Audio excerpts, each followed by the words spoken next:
roobab waaweyn oo maanta ka da'ay magaalada Boorama ayaa daadashii biyaha roobka ka soo rogmaday togaga magaalada Boorama ayaa waxay saameyn xooggan ay ku yeesheen xaafado badan oo degan galbeedka magaalada Boorama waxaana hakad geliyeen biyaha daadasha ka soo rogmaday isku socodka wadooyin dhowr oo marin u ah dadka degan xaafada Sheekh Ismaan daadashani xawliga ku socday ayaa waxay barakiciyeen qoysas badan oo gabi ahaan baaca ka bilaahooya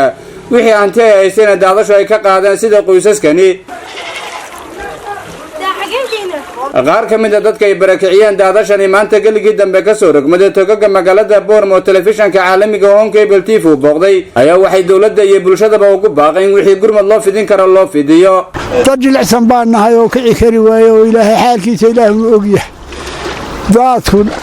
dad waan dhex jiifnaa imika u wadna qaado imika dalkan ku joognaa waa dawladdu hadday dawlad cadaalad tahay hana soo gaadho oo dadka hanaga qabato waadiga arkaya sidaan u hadlay saan u joogo waaniga arkay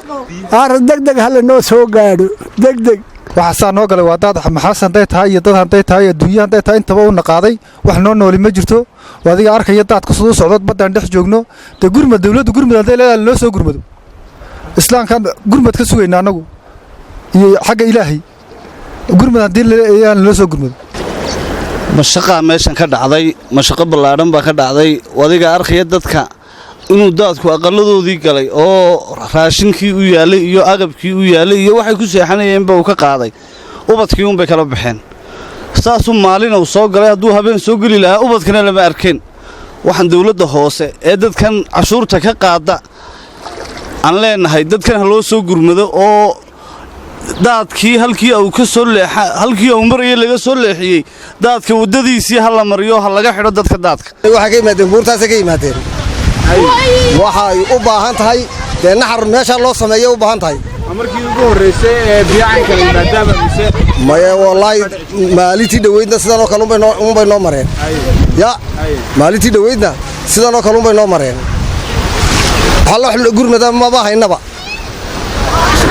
gurmadka ka filaysan yaa weyn dawladdu inay noo soo gurmataan filanay hadii halkaana laga qabto dad mooskana laga qabto wuxuu bay noo qaban lahayd wax loo yimid doon dadka haynaaba ma jirtaba dhanka kale xildhibaan Cabdullaahi Xuseen Caatay oo kamid ah mudanayaasha golaha deegaanka magaalada Boorama ayaa dhankiisa waxa uu dhaw ka soo qaaday goobii kala duwanaaye daadasho ay saameynta ku yeesheen isagoona booqday qoysaska ay barakiciyeen daadku xildhibaan Cabdullaahi Xuseen Caatay ayaa sheegay in dawladda hoosan ay moosi doonaan meelaha daadku ka yimaado isagoona bulshada ugu baaqay wixii gurmad loo fidin karo loo fidiyo qoysaskan ay barakiciyeen daadashii galigii dambe maanta ka soo rogmaday togaga magaalada Boorama qaybtan bridge-ka beerta dawladda agteeda runtii meesha wax ka dhacday masiibo aan la filayn masiibada waxa la iska eegaa shaygu markuu soo socdo daad aan filayno roobkiisuna kugu diin oo ku soo gala runtii waa masiibo masiibadaas heshay xaafadahan Sheekh Ismaan qayb kamida wana ka dhex joogna waad arkaysiin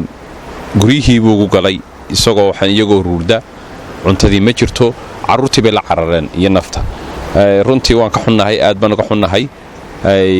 kullay nimco walba nusqaan bay leedahay marka nusqaantii bay tani ka mid tahay haddaanu nahay ka dawlad hoose ahaan mar walba ni garab taagnaanayna halka ay biyo ka soo jabeen haduu Ilaahay dhaahdo cagaf baan iga gelin doonaa waan weecin doonaa iyada halka sokiya halka shaba horta daadka waan weecin doonaa inta markay naga dhamaato sidaad u arkaysiin reerka raashinadii iyo wixii oo dhan uu ka qaaday waxaan u keeni doonaa haduu Ilaahay dhaahdo caawa raashinadii waxay karsanayeen aniga afka dawladda hoose ku hadlaya waan u keeni doonaa wixii kale gurmada ay u baahnaadaan haduu Ilaahay dhaahdo waanu ka tashan doonaa waanu soo gaarsiin doonaa biidnillaahi kariim kullay waxaan filayaa arinta xagga ka dhacday ma sahlana waxaana baaq u diray cid kasto ka qayb qaadanaysa masiibada reerka ku dhacday xaafadan ma ahe waa ilaa xaafadaha dambe kullay gurmad gargaar buu baahan yihiin wixii tamarteedana oo ka geysanayna inaguna tamartiina ka soo geeyay isaga sabaatay daadashii maanta ka soo rogmaday togaga magaalada Boorama ayaa waxay barakiciyeen qoysas badan oo ku nool galbeedka magaalada waxaana u baahan yihiin qoysaskaasi wixii gurmad loo fidin karo loo fidiyo waa Imraan Xuseen Aadan wararka telefishanka caalamiga Home Cable TV Boorama.